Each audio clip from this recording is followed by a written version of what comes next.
If you're someone that wants to start going to the gym to get bigger and stronger, it can be really confusing knowing where to begin. I'm going to give you the 5 key first steps for any beginner to start building as much muscle as possible right away. Step 1 is food. Typically on our everyday diet, people don't need to consider calories and macros. For example, a day of eating might be a bowl of cereal, a sandwich and some crisps for lunch, and then whatever your mum makes for dinner. And as a result, if you keep eating that diet while you're training, it won't be sufficient to grow.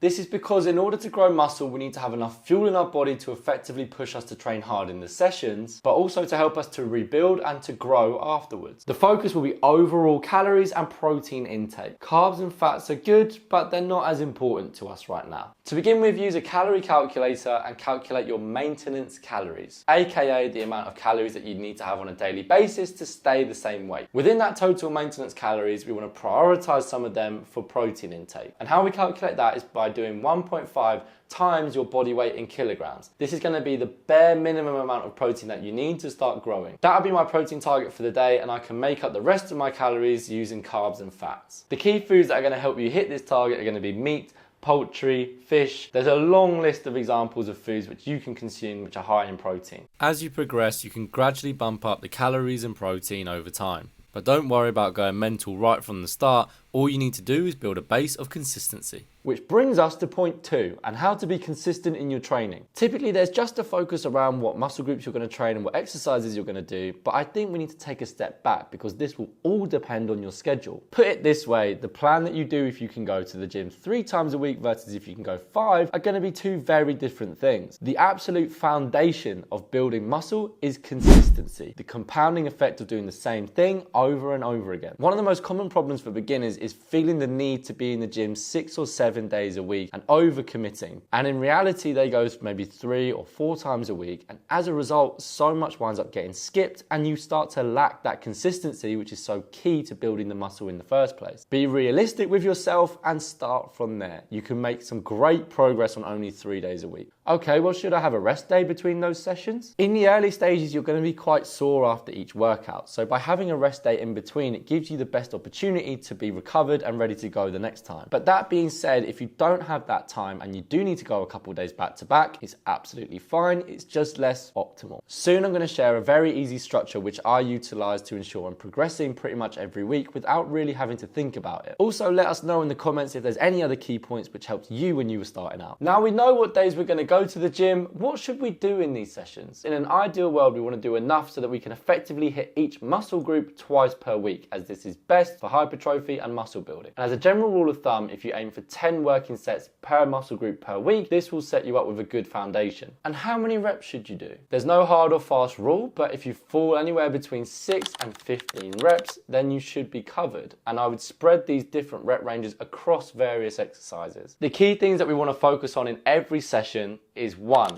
technique, technique, technique. Keep the weight light to begin with. Get used to the movements and how they feel and what you need to do for each one. Remember that no one is judging you, so there's no need to worry about doing it wrong to begin with. And don't be anxious or intimidated. If you need help, then ask someone. They'd be more than happy to help you. Number 2, tension is key to growth, which essentially involves having good tempo and not rushing through every rep. Having a couple seconds at the bottom and top of a movement will help massively, as this makes the muscle work harder through the exercise, putting it under more strain, which is crucial to building muscle. Number 3 is intensity. This basically means how hard the set was and the effort that was required to do it. The simplest way to do it to begin with is to think how hard it was on a scale of 1 to 10. If it's a 6 or less, then it's a sign it was probably too easy and we might need to go for some more reps or a slightly higher weight. If it was a 10 and it was a real struggle and you only managed a couple of reps, then we need to bring that weight down a touch. An 8 or 9 out of 10 is the sweet spot to aim for. So when you've had a few sessions and you're getting the hang of it, how do you make sure you keep progressing and growing from there? I'm sure you've heard to build muscle you need progressive overload. But what is it? To put it simply, it's the way that we can make gradual improvements in one way or another in terms of our training over time. The easiest way to approach it as a beginner is either focusing on the weight you're using or the reps done in a set. Let's say one day we're doing shoulder press and we do 10 kg for 8 reps. The next week we'd push to do 9 reps, the week after 10, and so on. Once we can do that weight for 10 or 12 reps, we move along to the next one up. This is the simplest way I've found to approach progression because you can always see the direction you're heading in and what weights you're going to use. Over time, as you progress more, you can mess around with other variables like tempo, etc.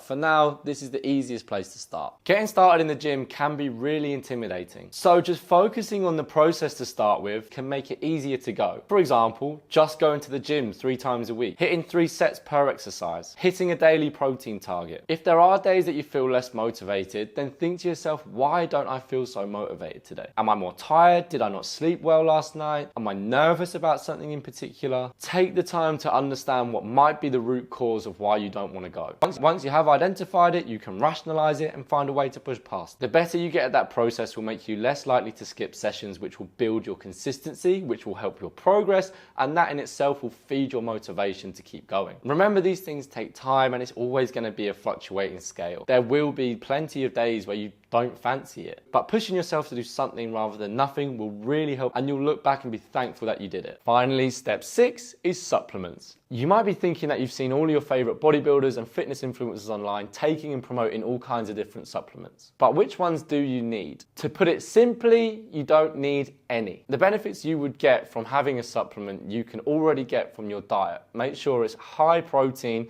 and full of a lot of whole foods. However, if you're finding it really hard to hit your protein target and you're struggling to have enough every day, getting a good quality protein powder could be a solution for you, because having this around on hand for a quick shake if you're falling short can be very helpful. The only other main one which I would recommend would be creatine. Our body naturally produces creatine and utilizes it when we're doing resistance training. And by taking a supplement, it means your body has more of it available to use, which as a result will help your performance and make you be able to lift more and also to grow more muscle. It's also been found recently in studies that it can help with various cognitive brain functions. So these are probably the only 2 which might be worth buying as a beginner, but even then, if you have a very solid diet, you'd probably be covered anyway. When I first started, I fell into the trap of throwing loads of money at all these different supplements thinking they're going to make me massive overnight. The reality is they don't work like steroids, and they're not going to get you huge immediately like the advertising may depict. If you've stuck with me all the way through to this point in the video, I really hope you found it useful, and I hope you can put these points into practice to start building muscle right away. If there's anything that you're particularly struggling with, feel free to leave questions down in the comments and I'll be happy to help you as best as I can. Good luck building muscle in the gym. I will see you next time.